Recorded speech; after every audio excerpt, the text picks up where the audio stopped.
नमस्ते बच्चों, मैं अरुणा पाणिग्राही कक्षा 10 साहित्य सागर के पद्य विभाग में से पाठ 6 सुर के पद का आरंभ करने जा रही हूँ, जिसके कवि सूरदास जी है। बच्चों, पिछली कक्षाओं में आप सूरदास के बारे में कुछ पढ़े होंगे। आप जाने होंगे कि सूरदास जी कृष्ण के अनन्य भक्त थे। बच्चों, सूरदास जी का कवियों में, भक्तिकाल के कवियों में उनका सर्वोच्च स्थान था। वो भक्तिकाल के कवि थे। वे कृष्ण के अनन्य उपासक थे और वे सगुण उपासक थे। बच्चों, आपको पता ही होगा कि जब कभी भी हम किसी पाठ को पढ़ते हैं, चाहे वह गद्य हो या पद्य विभाग हो, उन कवि और लेखकों के जीवन के परिचय के बारे में, उनकी रचनाओं के बारे में, उनकी भाषा शैलियों के बारे में जानना बहुत ज़रूरी होता है। तो बच्चों, शुरू करते हैं सूर के जीवन का परिचय, उनके संकलन, उनका जन्म, उनकी भाषा शैली आदि के बारे में हम जानकारी प्राप्त करते हैं। तो बच्चों, यहाँ पर मैंने सूरदास जी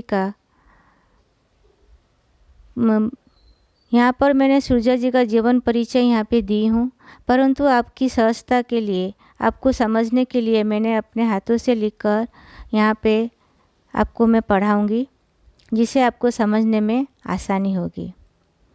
तो बच्चों, शुरू करते हैं सूरदास जी का जीवन परिचय। हिंदी की कृष्ण भक्ति शाखा के कवियों में सूरदास का नाम सर्वोपरि है। सूरदास जी का कृष्ण के प्रति अनन्य भक्ति थी। सूरदास भक्तिकाल के सगुण भक्ति के कृष्ण भक्त शाखा के उपासक थे, अर्थात वे सगुण उपासक थे। वे कृष्ण के अनन्य भक्त थे। उनका जन्म सन 1478 में मथुरा के निकट रुनकता या रेणुका नामक के गांव में माना जाता है। कुछ विद्वानों का मानना है कि इनका जन्म दिल्ली के पास सीही नामक स्थान में हुआ था और उनके जन्म तिथि एवं जन्म स्थान को लेकर विद्वानों में अभी भी मतभेद है। बच्चों, उनकी मृत्यु सन 1583 में पारसोली में हुआ था। कुछ विद्वानों का मत है उनका निधन सन 1583 ईस्वी में संत गोस्वामी विठलनाथ के सामने गोवर्धन की तलहटी के परसोली नामक ग्राम में अपने देह का त्याग किया था। बच्चों, कुछ विद्वानों का मानना है कि सूरदास जी जन्मांध थे, अर्थात वह जन्म से अंध थे। परंतु बच्चों, उनकी जो कृष्ण का बाल्यकाल की वर्णना, उनके जीवन संबंधी किशोरावस्था तक का वर्णना जितने सुंदर ढंग से किया है, तो अभी भी हमें और कुछ विद्वानों को ऐसा संदेह है कि वो जन्मांध थे या वो बाद में अंधे हुए। सूरदास जी श्री वल्लभाचार्य के शिष्य थे, अर्थात उनका गुरु श्री वल्लभाचार्य थे। अष्टछाप के कवियों में सूरदास जी सर्वश्रेष्ठ कवि माने गए हैं। तो बच्चों, अब चलते हैं सूरदास जी की रचनाएं के बारे में जानेंगे। सूरदास जी की 3 प्रमुख रचनाएं हैं, सूरसागर, सुरसारावली और साहित्य लहरी। बच्चों, सूरसागर उनका सबसे प्रसिद्ध ग्रंथ है। यह ग्रंथ श्रीमद् भागवत गीता के आधार पर रचित है और इसमें सूरदास जी के वात्सल्य रस का हमें उनके आपस से कृष्ण के बाल्य लीलाओं के बारे में जानने को मिलता है। सूरदास जी वात्सल्य रस के सम्राट माने जाते हैं। सूरदास जी ने अपने रचनाओं में कृष्ण की विविध लीलाओं, बाल लीलाओं का वर्णन किया है। बच्चों, अब चलते हैं उनकी भाषा शैली की ओर। सूरदास जी की भाषा शैली प्रमुख थी ब्रज भाषा। सूरदास जी की रचनाएं ब्रज भाषा पर आधारित है। तो बच्चों, उनकी जो मैंने आपको बताया था रचनाएं, जो सूरसागर, सुरसारावली, साहित्य लहरी, उनके बारे में हम कुछ जानकारी प्राप्त करते हैं। सूरसागर यह श्रीमद् भगवद गीता के आधार पर रचित है। इसमें 1.25 पद थे। 1.25 माने 1,25,000। इसमें अब लगभग 10,000 पद ही उपलब्ध है। दूसरा है सूर सारावली। इसमें 1,107 पद है। इस सूर सारावली को सूर सागर का एक भाग माना जाता है। साहित्य लहरी। साहित्य लहरी यह सूरदास जी की काव्य रचनाओं का उत्कृष्ट संग्रह है। इसमें 118 कुट पदों को संग्रहित किया गया है। इसमें उनके रचनाओं में अलंकार को सर्वश्रेष्ठ महत्व दिया गया है। अर्थात जो साहित्य लहरी है बच्चों, उनकी सभी रचनाओं में आपको अलंकार ही अलंकार दिखाई देगा। उन्होंने इतने सुंदर भाव से उनका वर्णन किया है जो हमारे मन को छू जाता है। तो बच्चों, ये थी सूरदास जी के जीवन के संबंधित कुछ बातें। उनका जन्म, उनका मृत्यु, उनकी रचनाएं, उनकी भाषा शैली आदि के बारे में हमने जानकारी प्राप्त की। बच्चों, इसके बाद हम सुर के पद का आरंभ करेंगे। बच्चों, मैं सुर के पद पढ़ते वक्त सभी कठिन शब्दों का अर्थ बताते जाऊंगी और उसका अर्थ भावार्थ भी बताते जाऊंगी। तो बच्चों, आप अपने पास एक पेन और कलम लेके बैठिए और मैं जो बताते जाऊंगी आप उसे लिखते जाइए, जिससे आपको समझने में आगे आसानी होगी। तो बच्चों, शुरू करते हैं सुर के पद। बच्चों, हम जानते हैं कि सूरदास जी हिंदी के भक्तिकाल के महान कवि थे। सूरदास जी ने अपनी कल्पना और प्रतिभा के सहारे कृष्ण के बाल्य रूप का अति सुंदर, अति सजीव और सरस भाव से वर्णन किया है। कृष्ण के बाल जीवन संबंधित पदों में सूरदास जी की अद्भुत कला के दर्शन होते हैं। सूरदास जी ने अपने सभी पदों में प्राय कृष्ण के बाल जीवन से लेकर किशोरावस्था की क्रीड़ाओं का वर्णन बड़े ही मनोहर ढंग से और सुंदर ढंग से चित्रण किया है, जो हमारे मन को छू जाते हैं।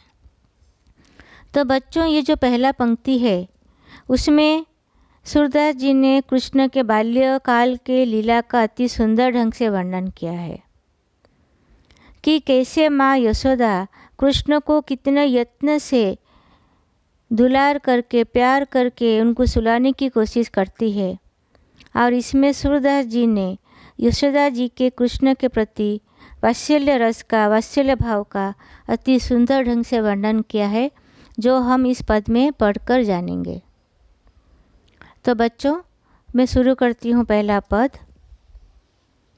इस पद में सूरदास जी ने कृष्ण के बाल्यकाल के लीला का वर्णन किया है और इस यशोदा के कृष्ण के प्रति वात्सल्य भाव का भी बड़े सुंदर ढंग से वर्णन किया है। तो पहला है, जसोदा हरि पालने झुलावे, हलरावे दुलराई मलावे, जोई सोई कुछ गावे। यहाँ पे मैं अर्थ बताते जा रही हूँ बच्चों। जसोदा, जसोदा माने यशोदा, हरि माने हरि, पालने माने झूला, बच्चों का झूला होता है बच्चों, और झुलावे माने झुलाना। हलरावे दुलराई मलावे, जोई सोई कछु गावे। हलरावे का अर्थ है हिलाना, दुलराई का अर्थ है प्यार करना और महलावे का अर्थ है पुचकराना।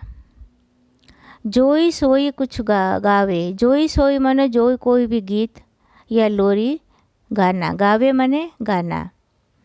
तो यहाँ पर सूरदास जी ने यशोदा जी के माध्यम से कृष्ण के बाल्य लीला का वर्णन किया है कि जब यशोदा जी कृष्ण को झूला में, पालने में झुलाती है तो बड़े यत्न से उन्हें लोरी गाकर, प्यार से पुचकरा कर, बड़े यत्न से उन्हें पालने में डालकर झूला झुलाकर उन्हें सुलाने की प्रयत्न करती है, सुलाने की चेष्टा करती है। नेक्स्ट पद है बच्चों, मेरे लाल को आओ निंदरिया, काहे न आनी सुवावे, तू काहे नाही बेंग ही आवे, तो को काह न बुलावे। यहाँ पे बच्चों, मेरे लाल को आओ निंद्रिया, आओ मने आना, निंद्रिया मने नींद, काहे मने क्यों, न आनी सुबावे, सुबावे मने सुलाना। तू काहे नहीं बेगी आवे, तो को काह न बुलावे। तू मने तुझको, काहे मने क्यों, नहीं मने नहीं आती, बेगी मने जल्दी, आवे मने आती है, तो को मने तुझको, काह न मने हरि कृष्ण, बुलावे मने बुलाते हैं। यहाँ पर श्री सूरदास जी कहते हैं कि यशोदा माँ कृष्ण को झूला में झुलाते हुए लोरी गा रही है और लोरी गा गा कर उनको झुला रही है और वो कह रही है कि हे निंदिया रानी, हे निंदों की रानी, तू मेरे लाल को आकर क्यों नहीं सुलाती, तुझे कान्हा बुला रहा है। तो बार बार वो निंदिया रानी को बुलाकर कृष्ण को झूले में सुलाने की चेष्टा कर रही है। नेक्स्ट बच्चों, तू काहे नहीं बेगी आवे, तो को कान्हा बुलावे। माने वो निंदिया रानी को बोलते हैं कि तू क्यों नहीं जल्दी आती है और मेरे कृष्ण को सुलाती है। नेक्स्ट है, कबहू पलक हरि मूंद लेते हैं, कबहू अधर फरकावे, सोवत जानी मौन है के, रही करी करी से न बतावे। कबहू मने कभी, पलक मने आँख, हरि मने कृष्ण, मूंद लेते हैं मने बंद कर लेते हैं, कबहू मने कभी, अधर मने होठ, फरकावे मने फड़काना, सोवत मने सोना, जानी मने जानना, मौन मने शांत रहना, रे रही करी करी सेन बतावे। सेन मने यहाँ पर बच्चों इसका अर्थ होता है संकेत, इशारा। ठीक है, तो यहाँ पर जब वो झूला में कृष्ण को झुला रही थी तो कभी कृष्ण आंखें बंद कर लेते थे तो कभी अपना होठ फड़काने लगते थे। उन्हें सोता हुआ जानकर यशोदा चुप हो जाती है और इशारे में बातें करने लगती है कि कहीं आवाज़ से कृष्ण उठ न जाए। नेक्स्ट है बच्चों, यही अंतर कुलाई उठे हरि, जसुमती मधुरे गावे, जो सुख सूर अमर मुनि दुर्लभ, सो नंद भाविनी पावे। यहाँ पर श्री सूरदास जी कहते हैं कि इस बीच अकुला कर, यही अंतर अकुला, यही मने इसी बच, अंतर मने बीच, अकुलाई मने बेचैन हो जाना, उठे हरि मने हरि कृष्ण उठ जाते हैं, जसुमती मधुर गावे, जब जसुमती मने यशोदा माता, मधुर मने सुंदर, गावे मने गाना। जैसे ही यशोदा माँ देखती है कि कृष्ण सो गए हैं तो लोरी गाना बंद कर देती है। जैसे ही वो लोरी गाना बंद कर देती है बच्चों, तो श्री कृष्ण इस बीच बेचैन हो जाते हैं और उठ जाते हैं। जब उनको अकुला कर उठ जाते हैं तो फिर से यशोदा फिर से मधुर गाना लोरी गाने लगती है। नेक्स्ट पद बच्चों, जो सुख सूर अमर मुनि दुर्लभ, सो नंद भाविनी पावे। जो सुख, सुख माने प्रसन्नता, सूर अमर मुनि दुर्लभ माने जो सुख मुनि लोगों को दुर्लभ होता है, दुर्लभ माने कठिन होता है, सो नंद भाविनी पावे। भाविनी माने नंद की स्त्री, पावे माने पाना। तो यहाँ पर कबीर जी सूरदास जी कहते हैं कि जिस प्रकार का आनंद वात्सल्य भाव उन्हें कृष्ण के वात्सल्य से मिल रहा है, उन्हें सुलाते वक्त उनको झुला के लोरी गाकर उनका बड़े यत्न से, जो उनका यत्न से उनका दुलार कर रही है, उन्हें सुलाने के लिए प्रयत्न कर रही है, वह वात्सल्य भाव किसी भी मुनि और देवताओं को मिलना बड़ा ही कठिन है। सूरदास जी कहते हैं कि भगवान के दर्शन का सुख देवताओं और ऋषि मुनियों को भी दुर्लभ है, वही सुख यशोदा जी बड़ी सहजता से प्राप्त कर रही है। तो बच्चों, इस पद में हमने जाना कि कैसे सूरदास जी ने यशोदा के वात्सल्य भाव का बड़े सुंदर ढंग से वर्णन किया है। अब नेक्स्ट पद को चलते हैं बच्चों। खिजत जात माखन खात, अरुण लोचन भोह टेढ़ी बार बार जमात। कबहू रून झुन चलत घुटरन, धूर धूसर गात। कबहू झुक के अलक खींचत, नैन जल भर लात। कबहू तुतरे बोल बोलत, कबहू बोलत तात। सूर हरि की निरखी शोभा, निमक तजत न मात। इस पंक्ति में सूरदास जी ने कृष्ण के बाल्य लीला का बड़ा ही सुंदर ढंग से वर्णन किया है। यहाँ सूरदास जी बताते हैं कि कैसे माखन खाते खाते श्री कृष्ण रूठ जाते हैं। रूठ कर वो चिढ़ने लगते हैं और चिढ़ते हुए वे बार बार अपने भौहों को टेढ़ी करके जमाई लेते हैं और सोने की इच्छा करते हैं। और इसमें सूरदास जी बताते हैं कि कैसे कृष्ण धूल में लिपट जाते हैं और घुटने के बल चलते हुए जब जाते हैं तो उनके पैरों की जो घुंघरू होते हैं, पैंजनियाँ होती है, उनका रुंझुन करके मधुर स्वर निकलता है जो कि सबके मन को मोह लेता है। तो यहाँ पर कृष्ण के बाल लीला का, उनका चलना, उनके घुटनों के बल जाना, मक्खन खाना आदि का बड़े सुंदर ढंग से इस पंक्ति में सूरदास जी ने वर्णन किया है। तो बच्चों, हम जानते हैं कि किस प्रकार सूरदास जी ने इसका वर्णन यहाँ पे सुंदरता से किया है। खिजत जात माखन खात, अरुण लोचन भोह टेढ़ी बार बार जमात। खिजत माने यहाँ पे चिढ़ना या रूठना होता है। जात माने जाना। माखन खात माने मक्खन खाना। अरुण लोचन, अरुण माने लाल। लोचन माने नयन, आँख। भोह टेढ़ी माने आईब्रो, इसको इंग्लिश में आईब्रो बोलते हैं, भोह टेढ़ी कर देना। बार बार जमात लेना, जमात माने जमाई लेना, यान लेना। जमात माने यहाँ पे यान होता है, जमाई लेना। ठीक है बच्चों, तो यहाँ पर सूरदास जी कहते हैं कि जब कृष्ण एक बार माखन खा रहे थे तो माखन खाते खाते वो कभी कभी रूठ जाते हैं, चिढ़ जाते हैं और चिढ़ने के कारण उनके आँख लाल हो जाते हैं और उनकी भौहें टेढ़ी हो जाती है और वो बार बार जमाई लेने लगते हैं। कबहू रून झुन चलत घुटरन, धूर धूसर गात। कबहू झुक के अलक खींचत, नैन जल भर लात। कबहू मने कभी, रुंझुन मने रुंझुन का जो पायल का शब्द होता है ना बच्चों, वो घुंघरू का शब्द। चलत मने चलना। घुटरन मने जो घुटनों के बल, घुटरन मने यहाँ पर घुटने के बल। धूर धूसर, धूर धूसर मने धूल से, धूल मने लिपटे हुआ, धूल में लिपटे हुआ शरीर। ठीक है बच्चों, तो यहाँ पर सूरदास जी कहते हैं कि जब श्री कृष्ण जी बाल्यकाल में बाल्य लीला करते वक्त जब कृष्ण जब धूल में लिपटे हुए घुटनों के बल चलते हैं तो उनकी पैजनियों से रुंझुन का मधुर स्वर निकलता है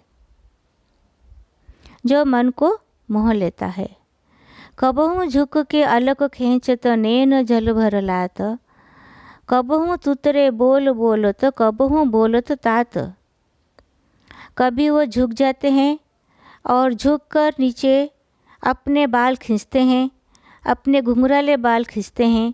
यहाँ पर बच्चों मैं अर्थ बता दे रही हूँ। कबहू झुक के माने कभी कभी झुक कर, अलक खींचत, अलक माने बाल, खींचत माने खींचना, नैन माने आँख, जल माने पानी, भर लात माने उनके आँखों में जब जल पानी भर आता है, जल भर आता है। कबहू तुतरे, तुतरे माने तोतला बोली, जो छोटे बच्चे तोतला बोली बोलते हैं बच्चों। बोल बोलत, कबहू बोलत तात, और कभी कभी अपने तोतले बोल में तात बोल के, पिता बोल के बुलाते हैं। तो यहाँ पर सूरदास जी ने बड़ी सुंदर ढंग से वर्णन किया है कि जब श्री कृष्ण घुटनों के बल चलते हैं और उनकी पैंजनियों से रुंझुन का मधुर स्वर निकलता है, तब कभी वो झुककर अपने घुंघराले बाल को खींचते हैं और जब वो घुंघराले बाल को खींचने दर्द होता है और उनके आँखों में आंसू निकल आते हैं। कबहू तूतरे बोल बोलो तो कबहू बोलो तो तात। कभी वो तोतली बोली बोलते हैं तो इतना सुंदर जान पड़ता है सुनने के लिए, इतना अच्छा लगता है। और कभी कभी वो तोतली बोली में तात अपने पिता को तात बोलकर भी बुलाते हैं। नेक्स्ट लाइन बच्चों। सूर हरि की निरखी शोभा निमुख तजत न मात। मैया सूर हरि की निरखी शोभा निमुख तजत न मात। जब श्री कृष्ण तोतले बोली बोलने लगते हैं और अपनी लीला करने लगते हैं और तोतले बोलते हुए अपने पिता को तात बुलाते हैं, तब ये सब बातें जब वो घुटने के बल होकर चलने लगते हैं और उनके घुंघरू बजने लगते हैं और धूल में धूसर होते हुए वो चलते हैं और अपने घुंघराले बाल को झीक लेते हैं तथा तोतली बोली बोलते हुए अपने पिता को तात बुलाते हैं, तो ये सब दृश्य इतना मनमोहक और स्नेह भरा होता है कि यशोदा माता उनकी शोभा को देखकर थोड़ी देर को भी उन्हें छोड़ना नहीं चाहती। यहाँ पे मैं इसका अर्थ बताती हूँ बच्चों। सुर हरि की निरखी शोभा, सुर माने सूरदास, हरि की निरखी, हरि माने कृष्ण, निरखी माने बार बार देखना, शोभा माने उनकी सुंदरता, निमिख माने एक पल के लिए भी, तजत माने छोड़ना, न मात। जब ये सब आश्चर्य भरा दृश्य माँ यशोदा देखती है तो उन्हें एक पल के लिए भी कृष्ण से अलग नहीं होना चाहती। वे उन्हें एक पलक देखते रहती है या उन्हें एक पलक देखते रहना चाहती है। ठीक है बच्चों, तो इस पद में हमने देखा कि कृष्ण के बाल्यकाल की लीलाओं से कैसे यशोदा माँ वशीभूत होकर उन्हें एक पल के लिए एकटक देखती रहती है और उनके पास से कहीं जाना नहीं चाहती। ठीक है बच्चों, लास्ट तीसरा पद है बच्चों।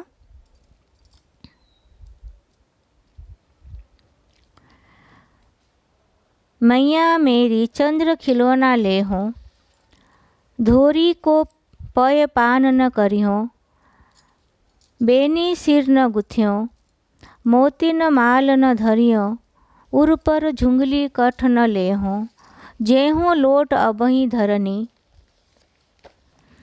पर तेरी गोद न एहो, लाल कहो नंद बाबा को तेरो सुत न कहो, कान लाय कछु कहत जसोदा दाऊही नाई सुनैयो, चंदा हूँ ते अति सुंदर तो ही नवल दुल्हिया बेहो, तेरी सो मेरी सुन मैया अब ही ब्याह न जइयो, सूरदास सब सखा बराती नूतन मंगल गए हों। यहाँ पर सूरदास जी ने बड़े ही सुंदर ढंग से कृष्ण के हठ का वर्णन किया है। यहाँ पर सूरदास जी ने कहा है कि कैसे श्री कृष्ण भगवान बचपन में हठ करते हैं। बच्चों, आप लोग भी जब छोटे थे तो ऐसे ही हठ किया करते थे। तो आपके हठ करने से, श्री कृष्ण के हठ करने से कैसी माँ उन्हें बहलाते हुए उनका ध्यान दूसरी तरफ लेते हुए उनको मना लेती है, इसका वर्णन सूरदास जी ने बहुत ही सुंदर ढंग से किया है। तो पहला है, मैया मेरी चंद्र खिलौना लूँगा ले हो। मैया मने माँ, मेरी मने मेरा, चंद्र खिलौना लयो मने लूँगा। धोरी को पय पान न करियो, बेनी सिर न गुंथ्यो। यहाँ पे धोरी मने सफ़ेद, पय मने दूध, पान न करियो मने नहीं पीऊँगा, बेनी सिर न गुंथ्यो मने सिर के बाल को मैं नहीं बनाऊँगा या नहीं गूँथूँगा। तो यहाँ पर सूरदास जी कहते हैं कि कृष्ण जी हट कर रहे हैं कि हे माँ, मुझे चंदा दिला दो, चंद्र दिला दो।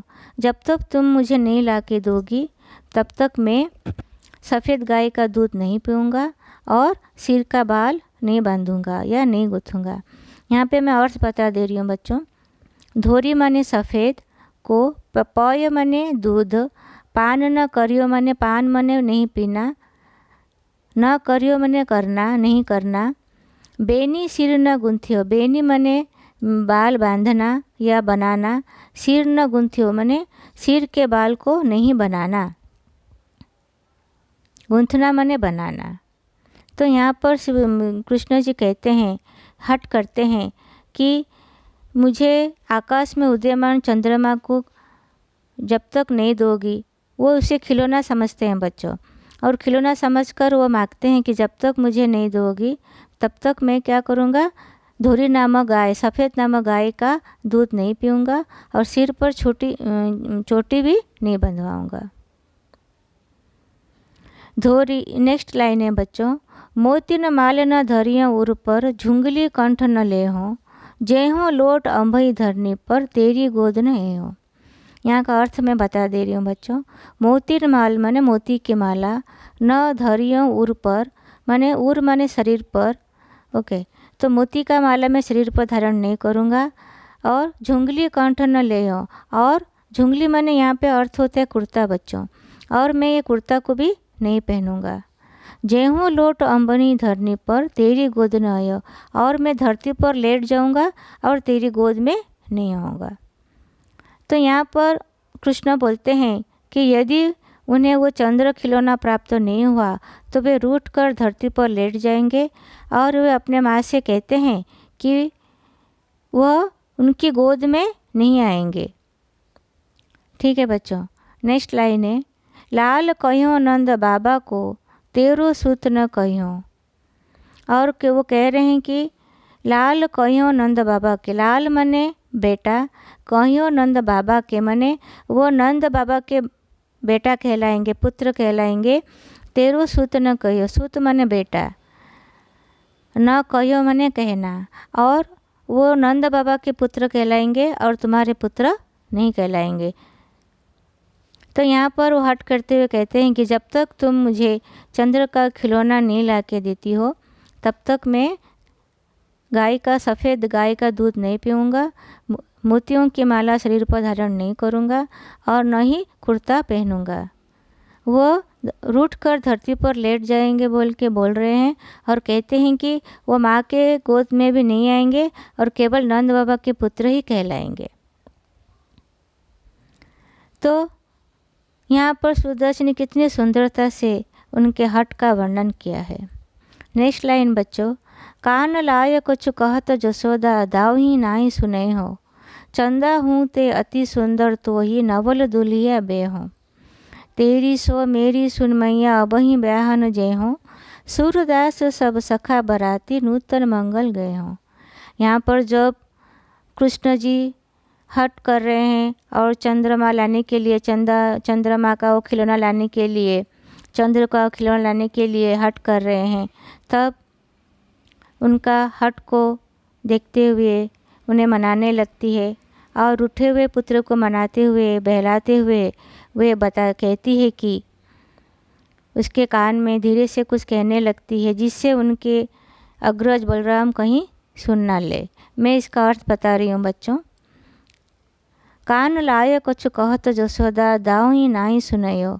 जब वो हट देखती है तब उनको समझाते हुए जसोदा माँ श्री कृष्ण को अपने पास बुलाती है और उनके कान में कहती है, जिससे कि धीरे से कहती है, जिससे कि दाव ही नाई सुना, दाव ही मने बलराम, उनका बड़ा भाई, कहीं सुन न ले।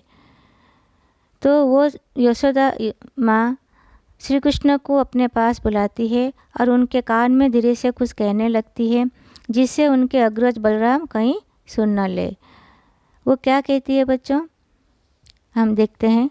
चंदा हूँ ते अति सुंदर तो ही, नवल दुइया ब्याहूँ, तेरी सो मेरी सुन मैया अबही ब्याहन जय हो। तो वे कान में कहती है कि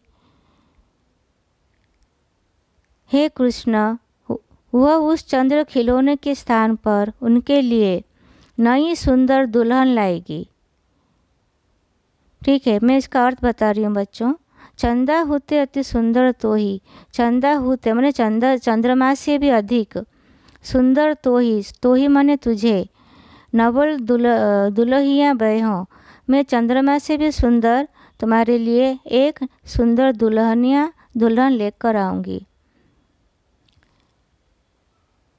चंदा होते सुंदर तो ही नव दुल्हनिया बह हो, और उसे लेकर आकर तुम्हारे उसके साथ शादी करवा दूंगी। तो श्री कृष्ण क्या कहते हैं, तेरी सो मेरी सुन मैया अबही ब्याह न जय हो। जब यशोदा माँ कहती है कि चंद्र के खिलौने के स्थान पर उनके लिए नई सुंदर दुल्हन लाएगी। माता की दुलार भरी बातों से श्री कृष्ण शीघ्र ही बहकावा में आ जाते हैं और चंद्र खिलौनों को भूल विवाह करने की जिद पर अड़ जाते हैं। तो वो क्या कहते हैं, तेरी सो मेरी सुन मैया अब ही ब्याह न जइयो। वो बोलते हैं कि तुम्हारी सौगंध है मैया, मैं अभी ही उसे ब्याह करने के लिए जाऊंगा। वो जिद पकड़ लेते हैं कि मुझे चंद्रमा नहीं चाहिए, मुझे उसी अभी का अभी मुझे तुम्हारी सौगंध है, तुम्हारी कसम है, मैं उसे ब्याह करने जा रहा हूँ। तो हम देखते हैं कि बच्चों कैसे माता यशोदा जब श्री कृष्ण हट पकड़ लेते हैं तो उनको उसके हट को भुलावे में डालने के लिए उन्हें दुलार कर प्यार कर उनको मनाती हुई बहलाती हुई उनको किस प्रकार श्री कृष्ण को भुलावे में डाल देती है, बहकावे में डाल देती है और वे अपने जिद को भूलकर विवाह करने की जिद में अड़ जाते हैं। लास्ट लाइन बच्चों, सूरदास सब सखा बराते नूतन मंगल गए हो। जब श्री कृष्ण कहते हैं और वे चंद्र खिलौनों को भूलकर विवाह करने की जिद पर अड़ जाते हैं और कहते हैं कि उनके बारात में कृष्ण के सभी मित्र बाराती हो गए तथा वैवाहिक अवसर पर आने वाले मंगल गीत गाएंगे। यहाँ पर सूरदास जी भी इस बारात में शामिल होने की बात कह रहे हैं। लास्ट लाइन का अर्थ मैं बता रही हूँ बच्चों, सूरदास सब सखा बराती नूतन मंगल गए हो। जब श्री कृष्ण की बारात जाएगी तो उस बारात में सूरदास और उनके मित्र मंडली सभी उस मंगल अवसर पर मंगल गीत गाते हुए जाएंगे। यहाँ पर गेहों का अर्थ है गीत गाना।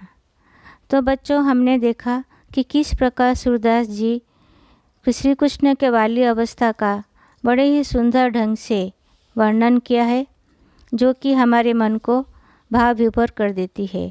यशोदा का वात्सल्य भाव कृष्ण के प्रति, कृष्ण का भक्ति भाव कृष्ण के प्रति, सूरदास का भक्ति भाव कृष्ण के प्रति आदि हमें उनके इस सुर के पद से देखने को मिलते हैं। तो बच्चों मैं इस वीडियो के अंत में कठिन शब्दों का अर्थ भी दी हूँ, उसे पढ़कर हम समझते हैं जिससे आपको इस पद के अर्थ लिखने में आसानी होगी। तो बच्चों शुरू करते हैं कठिन शब्दों के अर्थ। पहला है जसोदा। जसोदा का अर्थ है यशोदा। नींदरिया, नींदरिया अर्थ नींद। कबहू, कबहू अर्थ कभी। अधर होठ। नंद भामिनी, नंद की स्त्री यशोदा। खिजत झुंझलाना चिढ़ना। लोचन, लोचन का अर्थ है नेत्र। तुतरे, तुतरे मने तोतले बोली, तोतले। पय, पय मने दूध। धोरी, धोरी, धोरी का अर्थ है सफ़ेद। हरि, कृष्ण। कान्हा, कृष्ण। मुंदी लेते हैं मने बंद कर लेते हैं। शयन, आँखों के द्वारा संकेत। दुर्लभ, दुर्लभ मने कठिन। अरुण, अरुण का अर्थ है लाल। घुटरन, घुटरन मने घुटनों के बल। अलक, अलक का अर्थ है बाल। नवल, नवल मने अनोखी बढ़िया। बेनी, बेनी मने चोटी। जमात मने जमाई लेना यानी। तात, तात का अर्थ है पिता। हलरावे, हलरावे का अर्थ है हिलाती है। मल्हावे, मल्हावे का अर्थ है पूछ कराती है।